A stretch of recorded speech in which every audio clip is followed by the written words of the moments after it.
why cultural status symbols from the West still work insanely well for the Eastern markets, and why your brand, if you are expanding into Eastern markets, is inherently something that you should be working with your strengths. Hello and welcome back to the Traveling Reports. Today I wanted to go over why Eastern countries, and in particular Eastern Europe, love Western brands so much, and why even while I'm here, I'm drinking coffee, it gave me the idea of giving you this information. Because some people may say this is Western colonialism, this is Western identitarianism in action. But these people, you can see, they aren't here because of colonialism. They aren't here because of strictly Western brands. I'm currently at a place that is Romanian owned, it's Moldovan owned. And that's the difference that many people don't realize. This isn't colonialism. This is agency. They're trying to take back their identity, which was once not even theirs, and making their identity set in stone and diverge from the path they once held. And so, in Moldova, this translates into massive mall culture. And as you can see, I'm currently sitting here, and behind me are massive amounts of people. Now, I'm not going to pan over to them, I'm not going to disturb them, but this shows just how effective Western branding is, and how effective you being able to mobilize as a Western entrepreneur is. Now, I don't just work with Western entrepreneurs, but if you are a Western entrepreneur, play into your strengths. Understand what is beneficial and what isn't. And in this circumstance, this is something that is massive to benefit you. And of course, I made this video in a hurry, as I didn't want it to be perfect. I wanted to show you just the actual groundwork that you can see daily here in Moldova. It is currently a Sunday night, so this isn't even the most packed it would be. It is actually quite light for what I've seen in Eastern Europe.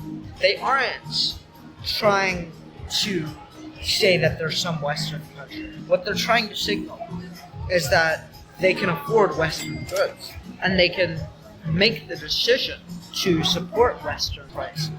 And so, in essence, it's a spectacle. It is something that they do to posture. However, that's not bad. And that's something that you can utilize if you have the right framework to make your own value chain and create your own value. And that is something that, of course, is hugely beneficial to entrepreneurship outside of the legacy brands. And of course, even if you give up US citizenship, even if you never visit the US again, if you were born there, you're still considered an American. Doesn't matter whether you're in Europe, doesn't matter whether you're in Asia, doesn't matter whether you're in Africa. You will always be considered an American.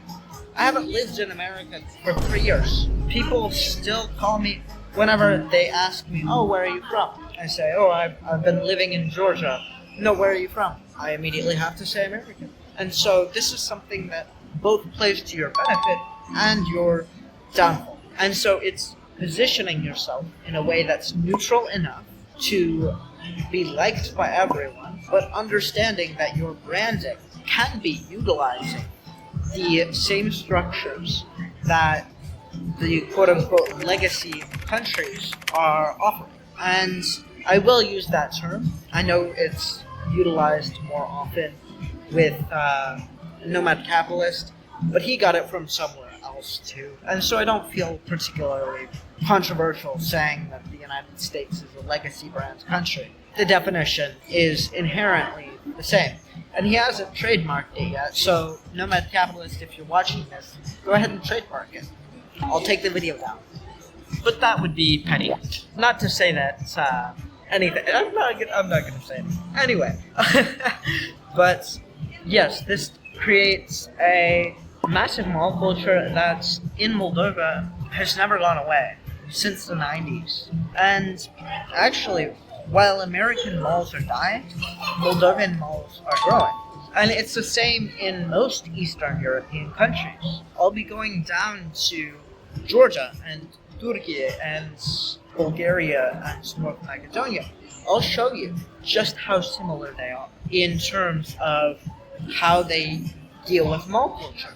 And it's because even though an espresso like this is only going to cost you $1, 14 lei, that is something they signal as, okay, I've made it. And that's something that's important because it lets them continue to have hope.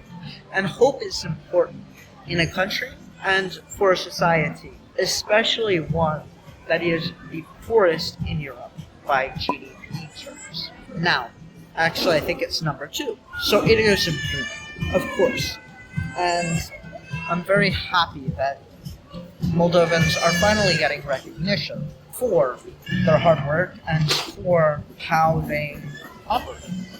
Because Moldovans are extremely kind, polite, and professional people. However, that hasn't shown through in the last probably few decades because they've been fighting an uphill battle against not the West, but their own people.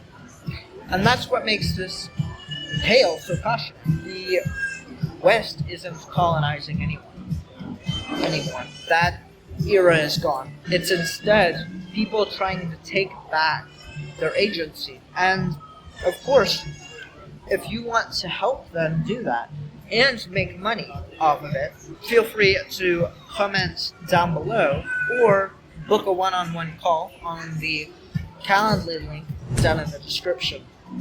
I'd love to help you in helping others reclaim their heritage while also, as you can see, people are happy. I would love to help people reclaim their heritage, and I'd also love to help you grow your business and grow your own net worth while at it. Because profiting off of success is not extraction. Anyway, if you enjoyed that video, I would appreciate a like. If you really enjoyed the video, feel free to subscribe. And if you want your friends to know about it, feel free to share. This has been the Traveling Reports, and I'm off.